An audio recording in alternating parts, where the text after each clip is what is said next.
Ozempic filters the pressure to bounce back and the perfect summer body. No matter what we do, the goalpost is constantly moving. Today I'm joined by dietitian, personal trainer, and athlete Baraa El Sabbagh to talk about how we can get off the treadmill and resist some of these pressures that we are inevitably facing. Welcome, Baraa. Thank you for joining me today. Thank you for having me. I'm really excited to have this chat. I think it's a really important conversation, and I know it's something that you are really, really passionate about. I've seen so many of your posts and content that you've shared about the pressures that women are facing across the lifespan. You know, it is so exhausting to see what's happening and what's been happening over the years, whether it was in the 80s and the 90s, and then the things that have changed. It was all about being skinny, and then it was all about being strong, and then it was about being body positive and curves. And then now we're back again to a place that is so unhealthy and has caused a lot of damage previously. So it's really frustrating for me to see this, because whether it's personally, on a personal level, or whether it's professionally, it really sucks to see the change happen again in a way that could and is, in my opinion, already toxic for a lot of women, and I would say also men. Definitely. Right? Because it's not, what I know is that a lot of men take it without sometimes even thinking twice. They kind of just jump the gun a little bit quicker than women when it comes to like taking this decision and just, I wouldn't say finding the easy way out, but I do find that it is easier for a lot of men to do it, and then women do think about it a lot, but everyone is jumping on that train of Ozempic or Mounjaro, GLP-1s in general, or thinking about it, or is already on it. Yeah. And that is very frustrating for me. It is. And you know, what you were describing is basically the sense of like whiplash that people have had throughout time. We look at the ideal quote unquote body over different eras, as you mentioned, and it changes so much. So even if you are someone who really, really wants to fit into that kind of appearance ideal, by the time you get there, it's already gone. It changed. And, you know, so there's a good thing and a bad thing, I feel, with what happens, is that there's cycles and they change. So when I was telling my friend, we were talking about it, I'm like, I'm so frustrated at this. She's like, you know what? It is so cyclical. It really does keep changing. And I'm like, that kind of gives you a little bit of like, oh, you know, it's true. It's not going to be here forever. We're not going to be damaged from this entire thing. It is going to change. But at the same time, it's like, can we learn from our previous mistakes? Because so my problem isn't Ozempic, right? And we've talked about this a little bit before, off the camera. Yep. But the problem is the obsession with the outcome of what you could do with Ozempic. So it's thinness. Yes. It's just being smaller at any expense. That's the problem. Yeah. Where it's like, we all know the stuff that you need to do in order to lose weight, whether it's a calorie deficit, strength training, cardio, all of that. And yes, it's hard work.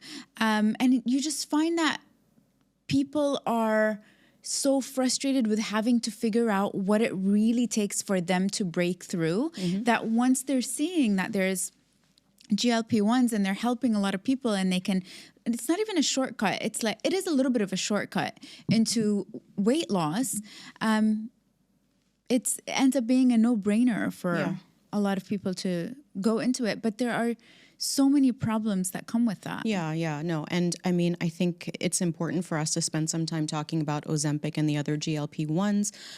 We did talk about it off camera, and one of the things that we kind of shared is that in our personal and professional experience, a lot of people around us are taking these medications. And obviously neither of us are medical doctors. And so we're not going to talk about, you know, whether someone should or shouldn't be, and really just kind of focus on what the prevalence of Ozempic or GLP-1s around us is really doing to this sense of appearance ideals and motivation. One of the things that I've really noticed is that, you know, if someone is on a GLP-1 and they are experiencing that visual weight loss, forget about what it's doing internally to the body, and you're someone who's not on it and you are kind of doing it the other way with the calorie deficit or the weight training, it can sometimes feel a little bit demotivating and discouraging because it's like, maybe I'm the problem. Maybe I'm not disciplined enough, especially if you don't know that the other people are taking those GLP-1s. 100%. It feels very frustrating that like you're doing all of that hard work, but then your friend and other friend and your auntie and everybody else that you know is taking a GLP-1 and they're losing the weight a lot faster. But what I keep reminding myself during these situations is that what happens afterwards? So the GLP-1, sure, it's going to suppress the appetite a little bit. It's going to help with X, Y, and Z. And then you're going to lose a little bit of weight. But what happens after you get off the GLP-1? There's no tools. The actual problem that had led to the weight gain or the lack of weight loss is still there. So likelihood after somebody is going to stop that drug, they're going to regain the weight. And I think everybody I've spoken to so far has told me like, yeah, she was on a GLP-1 and then she regained all of the weight. And so we can see that there's a problem. And I think it's holding on to that you're, even though you're taking the harder route, this route is going to be the one that's going to teach you a lot. And it's going to be the one where you're going to learn the skills and be able to keep it off long term. You know, it's just I think those GLP-1s are made for a reason and I'm really not against them. Like, I think they're so helpful for certain people who have struggled with blood sugar, with diabetes, with weight loss or obesity. Like, sometimes you really do need that help. Of course. I'm not against... There's a place for them. 100%. I'm not against them. I'm not against somebody taking them to help with medical reasons and things that they would need to surpass that. But if you're looking to lose a few kilos, or you want to get ready for summer, or you just want to look good, this is not going to be the answer. Yeah, and I think that's the important thing for us to really stress is that when we are referencing GLP-1s or Ozempic specifically, it really is about people that are using it for cosmetic rather than medical purposes, people that are often dosing or microdosing, you know, on their own rather than under the supervision of a primary care physician, making sure that this is something that is actually indicated and being done in the safe way. But it's really tough. And when you were talking about, you know, people getting on and then getting off and then gaining the weight back, what I remembered is something that was kind of had its moment cosmetically a while back, which is the gastric bypass surgery. A lot of people would do that.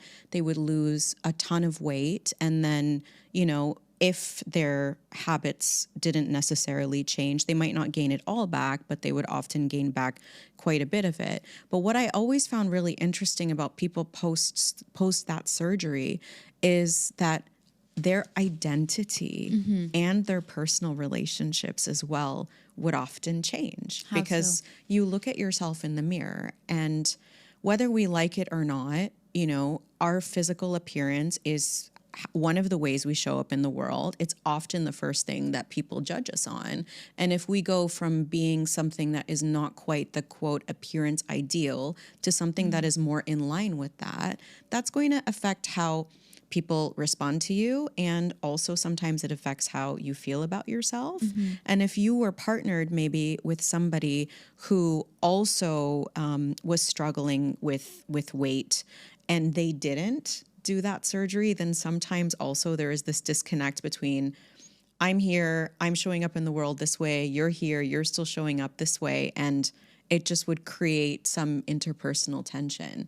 So I'm curious, I don't know, maybe it's too early to know if the same sort of thing is going to happen with Ozempic, but I think it can be transformative. Yeah, I do think so. And I do have clients who speak about how it makes them feel and the change that they feel when they do lose weight and how people compliment them and the identity and the confidence. And I mean, that is why we do all of these things. Now, the difference I find between what happened with the bypass and the surgeries and Ozempic is the effort and financial investment that it takes, whether you're going under the knife or you're paying thousands and thousands of dollars to get a surgery, and it's a little scary, you know. You get a little, whereas Ozempic, Mounjaro, all of these are just so much easier to take. They're a lot less expensive. It's not a big commitment. You can take it and you can stop. So those it feels things, safer. It just the entryway into it is just so much quicker and easier. Very true. That you feel like it's just a little scary, in my opinion, to see how it impacts everybody.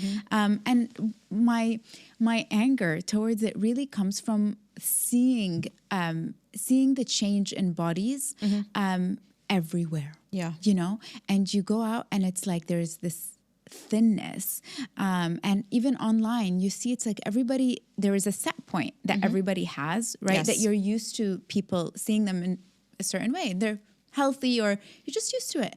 And then now it's not that same set point. It's looking like it's not really healthy. And I think that's my worry, is how our eyes are being trained to what's normal, what's standard, what's healthy. You just, even though you're maybe a healthy weight, a normal weight, you look a certain way, you start to feel like, am I the odd one out? Yeah. Like, do I need to actually change? Is this what we're all, you know, putting on a pedestal right now? Or is this what we're all saluting? And it's just, that's really hard. That's a really hard pill to swallow. And I just think it's about standing our grounds, you know, about these things and just accepting the way that we look. I'm not for like just settling for the way that you look. If you want to look a certain way, I respect that. I'm like that. I care about the way that I look. I want to look fit. I want to look healthy.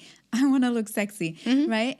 And it's just about doing it in a way that your body allows you to do so, rather than having to take it beyond a point where your body can actually sustain this kind of body shape or weight loss. Or one of the things that came up for me as you were sharing, like so many thoughts came to my mind, but one of them is this idea that in this age of social media, we've always been sort of focusing on the fact that a lot of the things we see online are curated. So when you see that sexy bikini picture, you know that probably there's been like a little filter done, like all sorts of different things. And that in real life, the person doesn't look like that. No. But now with GLP-1s, they look like that in real life. So before you're like, okay, when I see someone in their pictures and when I see someone in real life, that really helps me understand that what I see online is not the way that it actually is. Yeah. But now, because some people are experiencing such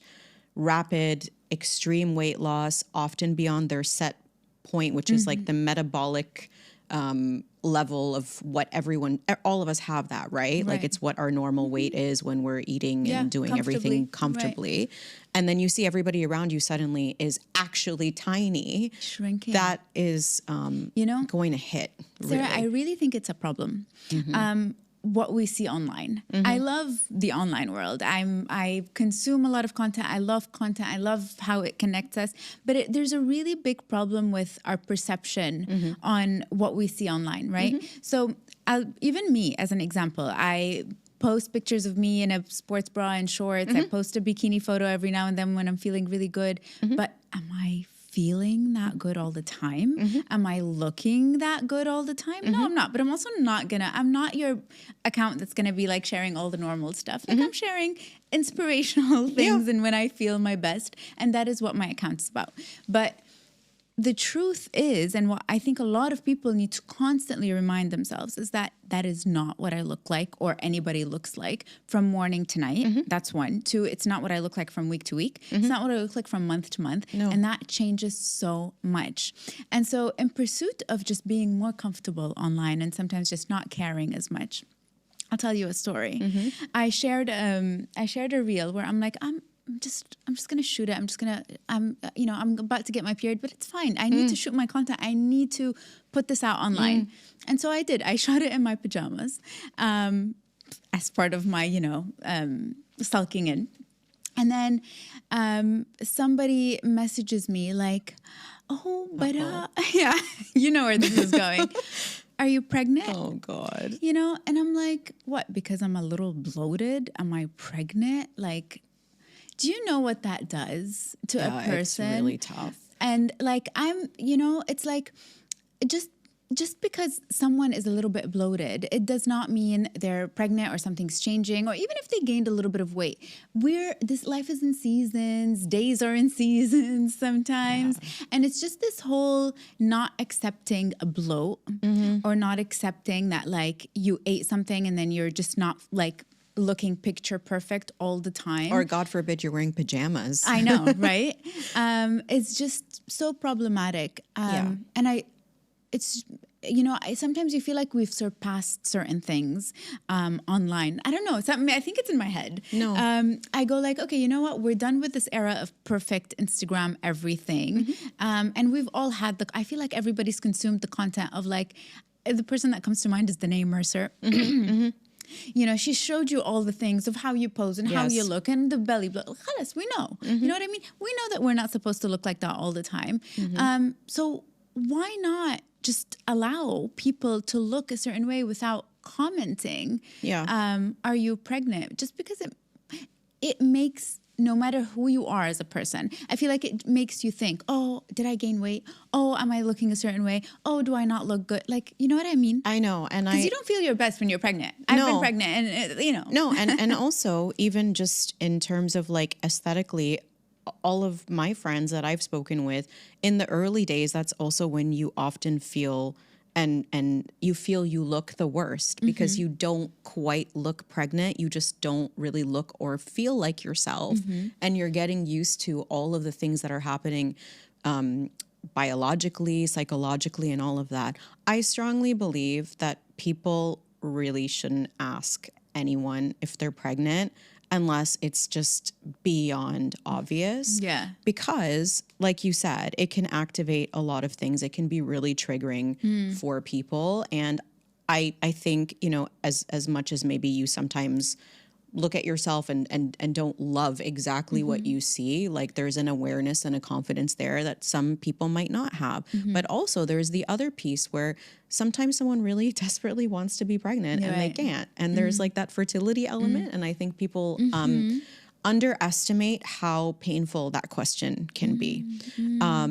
So I think we need to be really careful about asking those kinds of questions. The whole pregnancy thing. Yeah, no, I agree. Something came to mind when you were mentioning that as well, and it slipped my mind. If you are a perfectionist in any way, which I definitely identify as one, and you know, it's a work in progress and you're always working on it and it comes up and down. When you hear those things, it ends up triggering that perfection again. Because let's say I've been online for maybe 12 years, even more. You work through things and you get over things and you're like, okay, you want to look perfect in certain, you will not shoot certain things unless you look a certain way, right? And then when you work through that and you let go of it and then they hit you with the comment, it triggers it. It takes you back. And it's like, thank God. Like, no, I've worked on a lot and like, it's not going to stop me from shooting. I'm not going to really care. But I can imagine that if somebody really struggles with the way that they look, this kind of comment can really stop you in your tracks, you know? And this perfectionist piece, I think, really ties back to a lot of what's happening below the surface for people that struggle with body image. And that is... often there's this core belief of I'm not good enough and I'm not enough. And I think the appearance ideals and how rapidly they change really compound that. Because again, like we said, you know, if you're if you're not extremely thin in one era, then I'm not good enough. I'm not attractive enough. If I'm not, you know, strong in another era, then the same thing. So we're always chasing something that basically is impossible to achieve, impossible to hold on to. And if you're someone that already has a tendency to feel like I'm not good enough, anytime something happens, like that kind of comment, you're going to go right back to I'm not good enough. I don't have a lot of value, you know, and reducing yourself into that and into that moment. And then obviously the emotional ripple effects and then sometimes the behaviors. If you're less aware of what's happening and someone says that to you, And it activates that. You might start to feel anxious. You might start to feel guilty. You might start to feel ashamed. And then what are you going to do behaviorally? Like go to the gym for 100 hours, Right. you know, restrict yourself and do all sorts of things that aren't good for you. Yeah. And also all the things that makes you not do. Right. So yeah, some people go into action of like restricting and doing all of that, but it also maybe stops you from social events. It stops you Yes, from very dressing a true. certain way, shopping, from putting out content, confidence in meetings. Like I know how it goes when it comes to that from my clients, as well as the thoughts that I have for myself. And I find that the things that help the most in these situations is kind of having, it's not really like a value system, but like your core understanding or goals for yourself that you believe in and know are what you're after. You know, I feel like when you're a little shaky on your foundations and what it is to be healthy, or what it is that's you looks healthy, or your goals in general, that can really destroy the way that you would, you know, how you would behave or the things that you would do.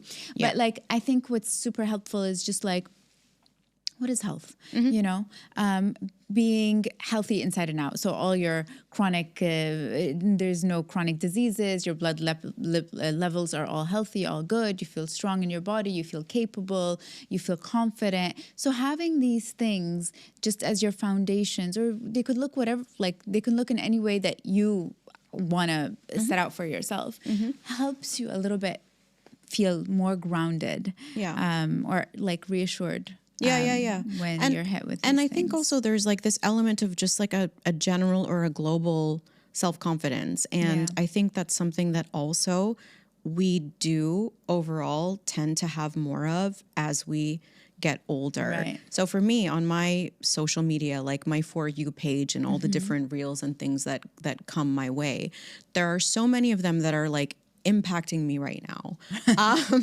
One of that relate to our conversation. So there's one that really I can't get out of my head, and I've seen now like thousands of them because obviously I lingered when I saw the first one. And it was this picture, this woman who is like on vacation somewhere. We're filming this in the summer, and you know, summer is about beaches and outdoors and all of that kind of thing. And it's like, don't miss out on being in the pictures and having the experiences because of how you look.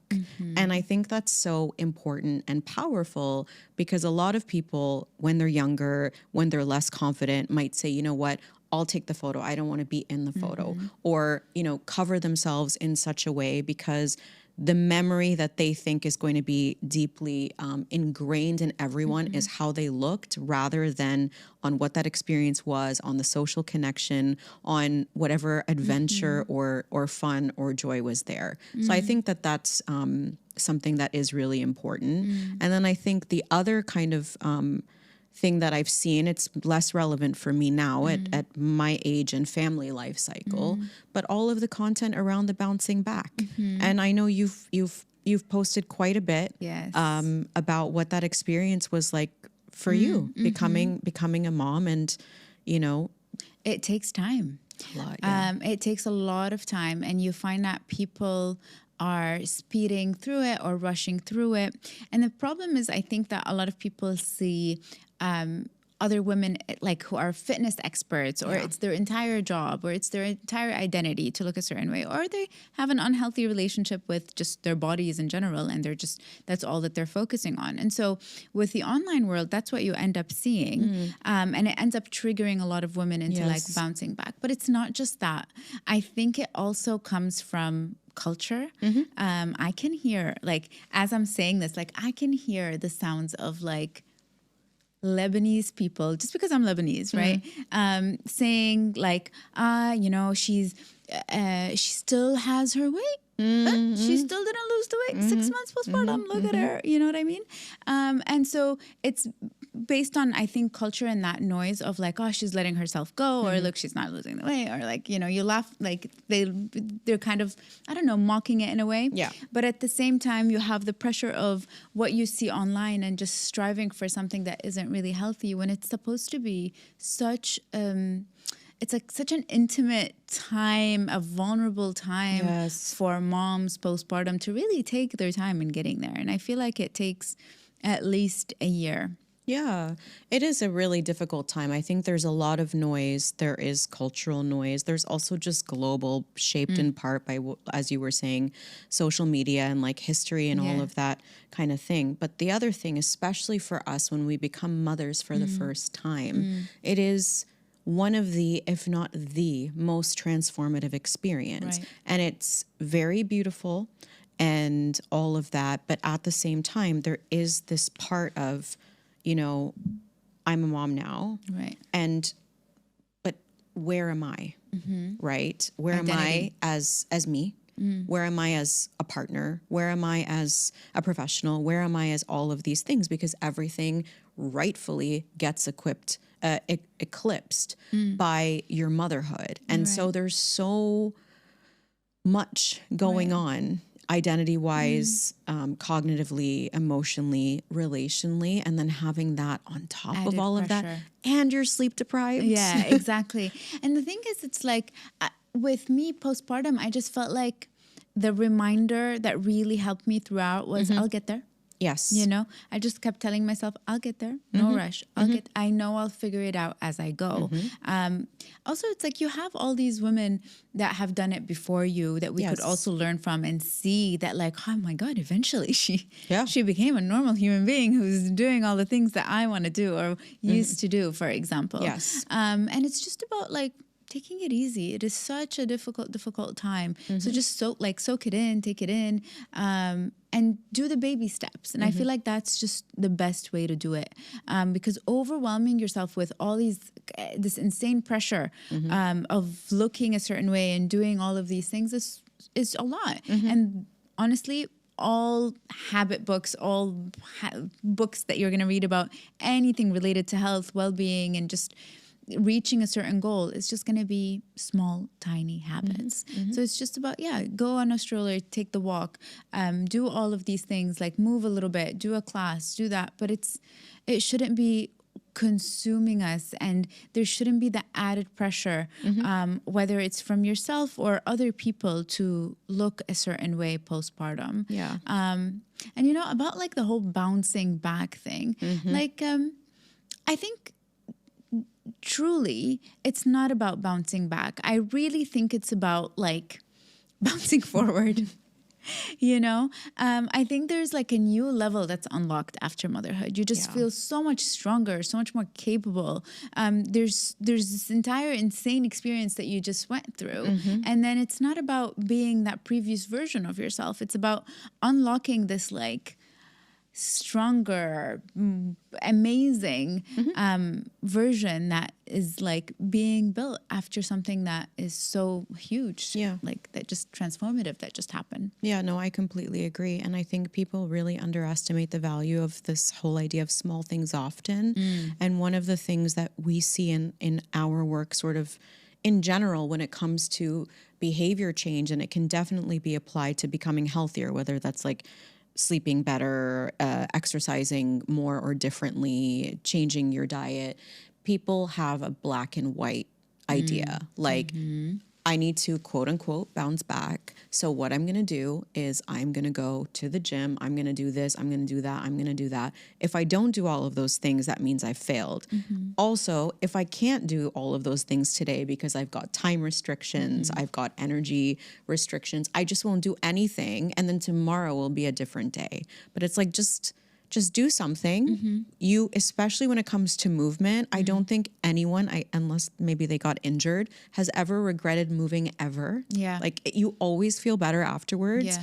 Even if it's something very, very simple, like a leisurely stroll, at least you're up and you're doing something and it's building momentum. Right. And that momentum has massive, massive impact on us. 100%. One of the things that I always teach my clients or share with them really is the idea of coming back to yourself every single time something happens.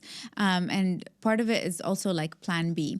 So let's say you had plan A and it was an ideal, beautiful, overly ambitious plan, or maybe just a plan that works on an ideal week.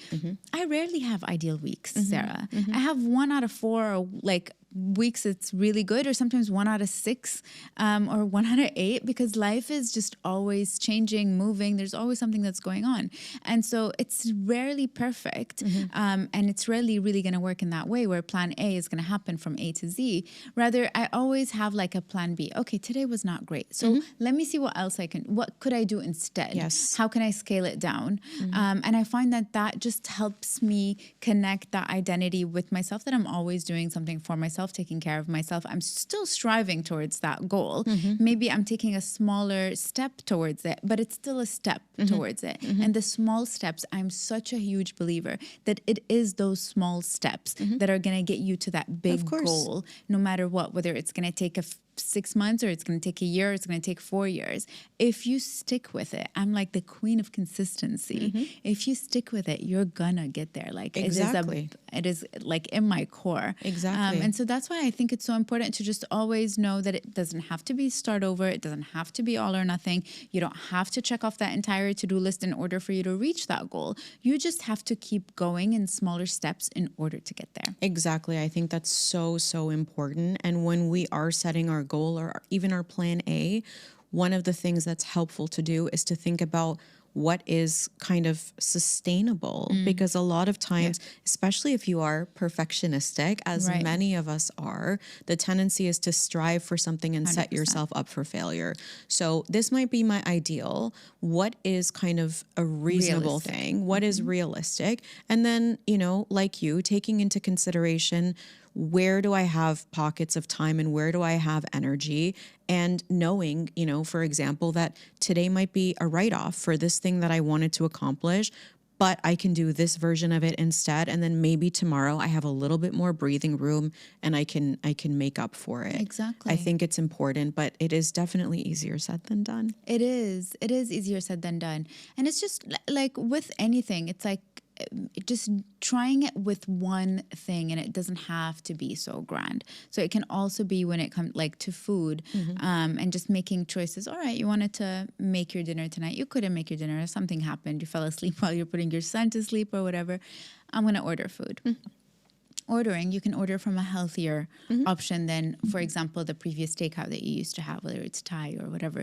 So it's just making like these small changes and that don't have to be so grand, that could make a big difference with getting you to where you want to go. Yeah. And you know what? If you're craving whatever deep fried, calorie laden, maybe less healthy kind of food outside of what you would ideally like to be consuming, enjoying it 100%, mindfully, right, and not beating yourself up for it afterwards, and not kind of falling into that trap of, well, I just ate like a big pile of fried chicken.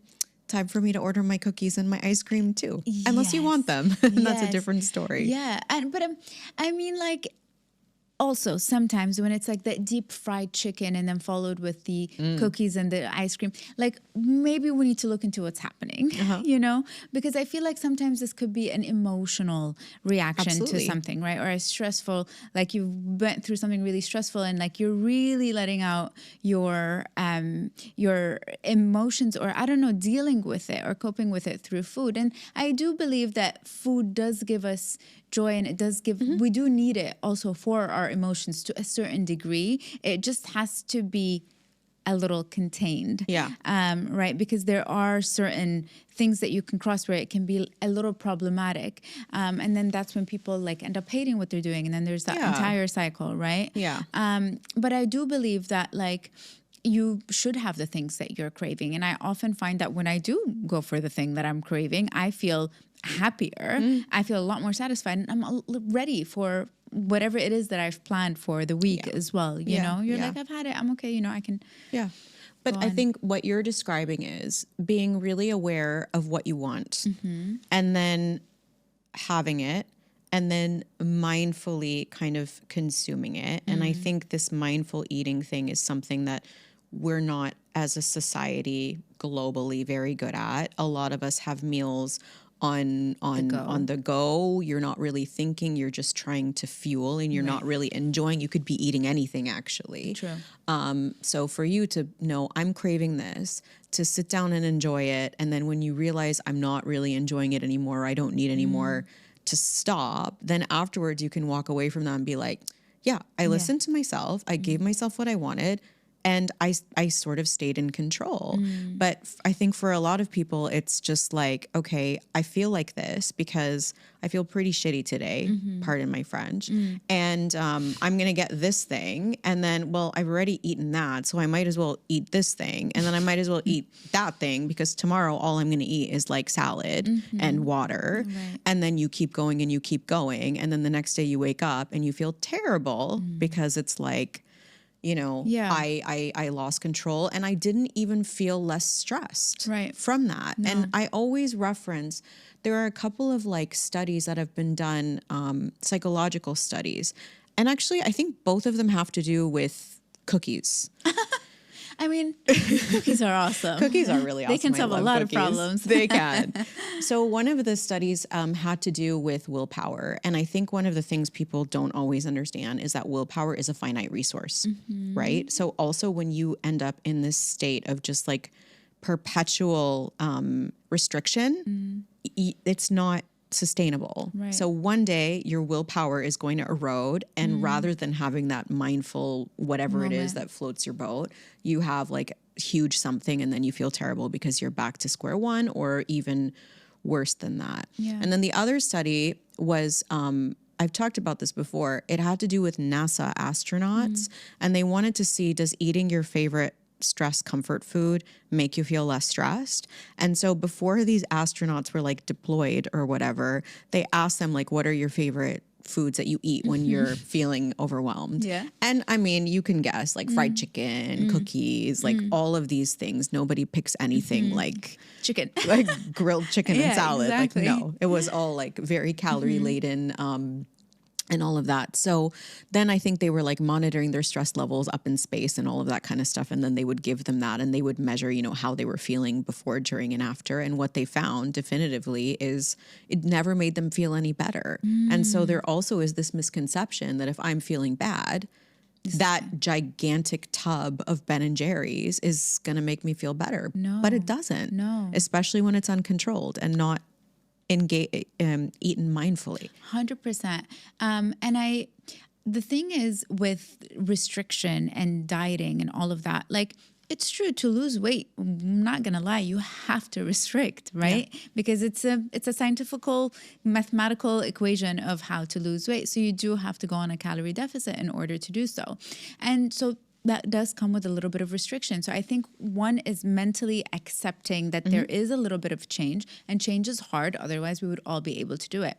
But also how to do it in a way that is sustainable. Exactly. So where I don't feel like I need so much chocolate and a tub of ice cream. I have chocolate every single day. Sometimes have it after every meal. And that's okay. You know what I mean?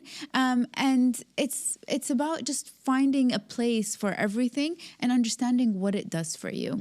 Like when I'm going through a stressful period and I know that like, I want to have something. I like chocolate is the thing that I love.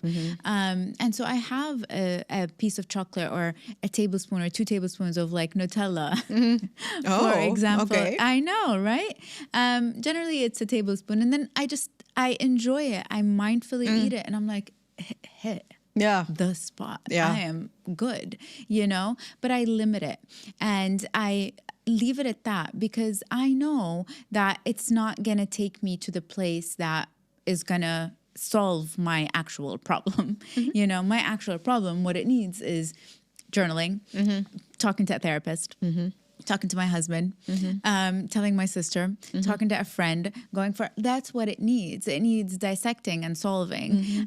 It's not the chocolate that's going to be the thing that's going to solve it. And it's just a little bit of awareness. And one of the things that I really help my client with mindful eating is just the pause. You know, like take a bite, pause. Let's see what's going on. Yeah. Even yesterday, I practice mindful eating, right? I don't practice it all the time. I don't practice it every meal, but I try. And so with my dad, we were out to dinner. And he's a big guy, right? And he eats quickly, and he's not a mindful eating human being whatsoever. And so I noticed that a lot of times I mimic what the other person is doing when you're sitting with them. And so he's like eating that sandwich and he's going to town, you know, and he's like fast and his bites are big. And so I'm like doing the same thing. Yeah. I'm like, whoa, my sandwich is almost done. I'm still hungry. What's going on? Yeah. You know? And then I'm like, okay, I am not him. I am going to slow it down. I'm going to take the bites slowly. And so then I would take a bite, I put it down. And by the time he finished 2 sandwiches, I was finishing mine as well, you know, and it just felt so much better than just inhaling the food. Yeah. I also noticed this happens when my sister is with me, and we always say this to each other. We're like, why are we inhaling food? Yeah. When it's like there's a lot going on and it's a little stressful on the table and you're managing the conversation and you're like, you know, and so it's just about catching yourself. Yeah. And then pausing and then taking it back, you know, you're like, okay, no, I can slow this down. Yeah. So I feel like those things could be really helpful. Well, I mean, you're referencing this idea of like social mimicry, which is something that definitely can happen to all of us. You know, we're social beings and we will do the same things that other people are doing. And for you, in this case, it was matching your dad's speed. But then, you know, the intervention, as you rightfully pointed out, is first of all, being aware of it. And then it sounds like you were very gentle with yourself rather than being like, oh my God, what are you doing? This is so bad. You should stop. It was like, okay, I noticed I'm doing this.